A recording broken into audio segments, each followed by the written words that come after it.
Have you ever felt a love that had no direction, no object, just a vast warmth radiating from within you? Have you ever felt something rising in your chest, not as emotion, but as an unknown light?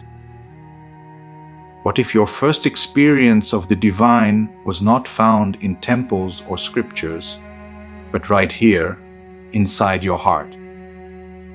Dear seekers, today, let us dive into the sacred mystery of your inner energy, which is your Kundalini, your Shakti, your very life force, and how it begins to turn toward the divine. Yes, it happens in silence. It happens in stillness. But more than anything, it happens when you begin to rise, not in the world, but within. You see, you have been walking on the outside for lifetimes, chasing success, name, power, pleasure. But now, a new journey is about to begin, which is the journey of return. And this return is not towards something external. It is a return to your own center, a homecoming. Vedanta calls this return pratyag atma, the inner self. And Tantra calls it the ascent of the serpent, the rising of Kundalini, which is a dormant spiritual energy believed to reside at the base of the spine.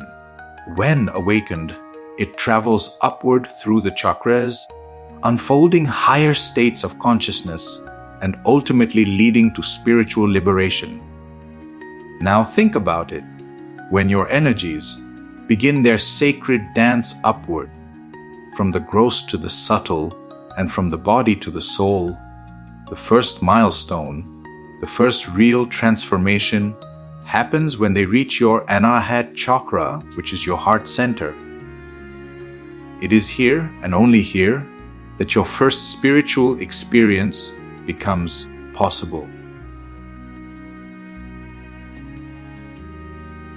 Let us now look deeper into the foundational layers that you must first pass through before that blossoming. Below the heart lie the first three energy centers, which are the foundations of your human existence. The first is Mūlādhāra, which is the root chakra, located at the base of your spine. It is the center of survival. When you're worried about food, shelter, or safety, when you are running to secure your job, protect your family, or fight for your life, it is Mūlādhāra that is active. It's your grounding. It's the most basic, most primal pulse of life. Then comes Swādhiṣṭhāna, which is the second chakra situated in the pelvic region. This is the seat of pleasure, sexuality, and desire. When you're dancing, when you're flirting, when you're indulging in taste, in touch, in passion, it is Swādhiṣṭhāna that is alive. It's not just about lust. It includes all your creativity, all your longing for intimacy, all your attempts to dissolve boundaries through union. Above it is Maṇipūra, which is the third chakra, located at the navel. This is the power center. When you assert yourself, when you strive for recognition, when you wish to control people or outcomes, when anger or ambition surge, it is Maṇipūra in action. It governs your will, your ego, your need to shine. These three are the base notes of your being. You operate through them every day. From paying your bills, to falling in love, to chasing success, they keep you functional in the world. But they are not who you are. They are your ground, not your sky. And until your energy rises above them, you remain a survival machine, sometimes sensual, sometimes aggressive, but always revolving in the same circle. Now, listen closely. This journey truly begins when energy starts to ascend toward the heart, toward Anahat. That is when your life becomes a symphony, not just noise. These are not bad. They are not to be condemned. They are the base notes of your existence. Every temple must have a foundation, but they are just that, a foundation, not the temple itself. As long as you are trapped in these three centers, you will remain a machine. You will live, but you will not be alive. You will breathe, but you will never become the breath. Love will remain lust. Compassion will be strategy. Even your smile will have calculation behind it. But one day, yes, one beautiful day, the energy that was so far moving outward begins to turn inward. That is the U-turn of life. That is the moment of awakening. And the first flower that blossoms on this inward journey is called the Anahat, the heart chakra. Now let us listen to the sound that needs no instrument. In Sanskrit, Anahat means awestruck. It is the sound that arises without two things colliding.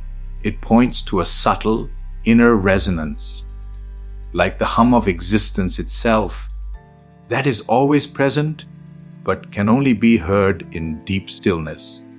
It is not created through contact, like the strike of a drum, but is the eternal background music of your being, waiting to be discovered in silence and awareness. Just as in deep meditation, a song begins to rise within you, no instrument, no singer, no source. It is the music of your being. That is Anahat. The moment your energy touches this center, you no longer feel like a body. You no longer believe you are this mind. For the first time, you taste yourself as divine presence, silent, infinite, radiant. In Vedanta, this moment is called Chidanand, Rupa Shivoham Shivoham, who I am consciousness and bliss, I am Shiva. Not metaphorically, not as poetry, but existentially, experientially, you know it in your marrow. And in that very moment, love arises. Not the love you have known, no. That was bargaining. That was attachment. That was fear wearing the mask of affection. Think about this. The love that arises from Anahat is not toward a person. It is a state. It is not, I love you. It is simply, I am love. It overflows like a fountain. It radiates like fragrance. You cannot direct it. You cannot control it. You are simply possessed by it. That is why saints and mystics become so gentle, so overflowing with grace, because they are no longer doing love. They have become love. And this is where a beautiful story echoes through time.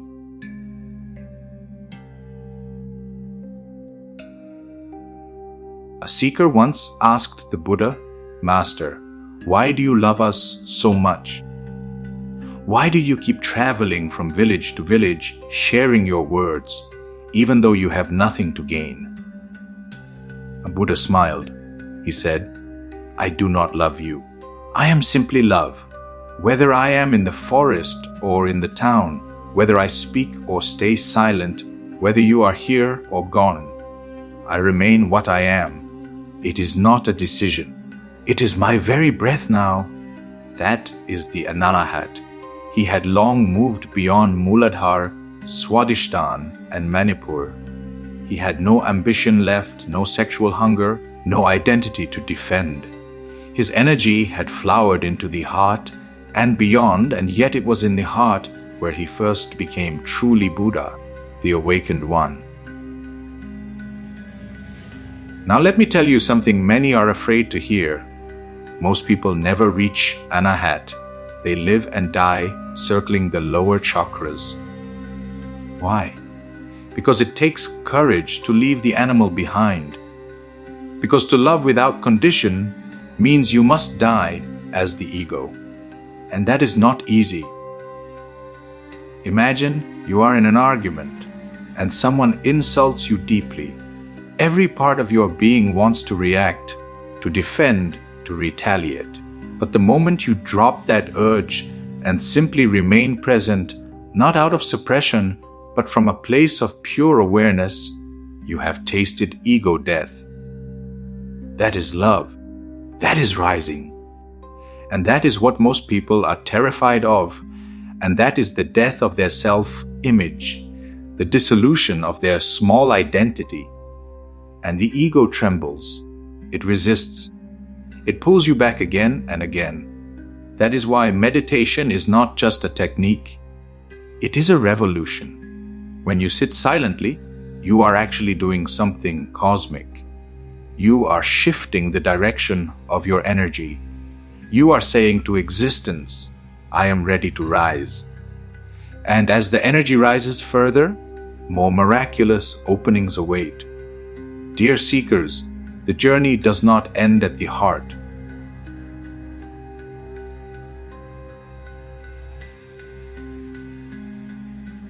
Let's go further together. Beyond it lie three more luminous centers of being, each a doorway into deeper realms of your soul. Vishuddhi, which is the throat chakra, is the voice of truth. When your energy enters this space, your words no longer come from your mind, they flow from your being. You speak not to impress, but to express the truth that is vibrating within you. It is the center from which poetry, prayer, and prophecy arise. When you speak with integrity, when your words soothe pain, when silence itself begins to communicate more than noise, that is Vishuddhi in action. Then comes Ajya, the third eye, between your brows, the eye that sees what the physical eyes cannot. When activated, it brings clarity beyond concepts, vision beyond sight. You begin to see not with judgment, but with understanding. Dualities disappear. Good and bad, self and other light and dark. They melt into one seeing. When you witness the dance of life without attachment, when intuition replaces thought, when presence becomes your perception, that is Ajya at work.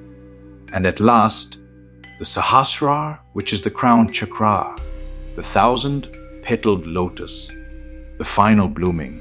When energy reaches here, you are no longer a drop in the ocean. You are the ocean in a drop. You dissolve, you disappear. You become one with the divine, not as a belief, but as direct experience. There is no more doer, no more seeker, no more separation. Only the vast, endless sky of being. In daily life, these chakras may whisper through moments of inspiration, insight, or sacred silence. When you sing and lose yourself, when you feel deeply connected with all, when you touch a timeless stillness at the height of meditation, then know for sure that your higher centers have stirred. But let the rise be natural. Not forced, not ambitious. First, become rooted. Then rise, like a tree that must dig deep before it reaches for the sky. But without passing through the heart, you cannot enter the temple. You will only go mad. That is why many seekers who try to open the third eye without grounding themselves in the heart fall into delusion. So I say to you, don't be in a hurry to reach the crown. First, become a lover. Sit each morning with your hand on your heart and simply breathe. Feel the beat beneath your palm. Feel the warmth. As you inhale, invite love in, not for anyone, not even for yourself, but just love. As you exhale, let it radiate outward into the vast unknown. This is not imagination. This is energetic reality. Slowly, you will begin to feel love not as a feeling, but as your very nature. In that love, you will rise. Let love flow from you like fragrance from a flower. Let your presence heal people without you speaking a word. Let your very being become a temple. So, dear seekers, I want you to remember this fact that the first real spiritual experience is not light, not sound, not astral projections. Those are fireworks. The first real experience is this: you realize you are not the body. You are not the mind. And at the same time, you feel love for the entire universe. You cry without reason. A breeze brushes your skin and your eyes well up. You touch a leaf and feel overwhelmed, as if touching the entire cosmos. A bird's song, a stranger's glance, everything moves you, not because of what it is, but because of what you have become. You look into the eyes of a stranger and feel you've known them for eternity. You walk as if existence itself is breathing through you. That is Anahat. That is the threshold of the divine. Step into it. Let the music that has never been struck but always existed begin to play within you. And once it does, you will never be the same again. Just love. Just be. And the rest will happen on its own.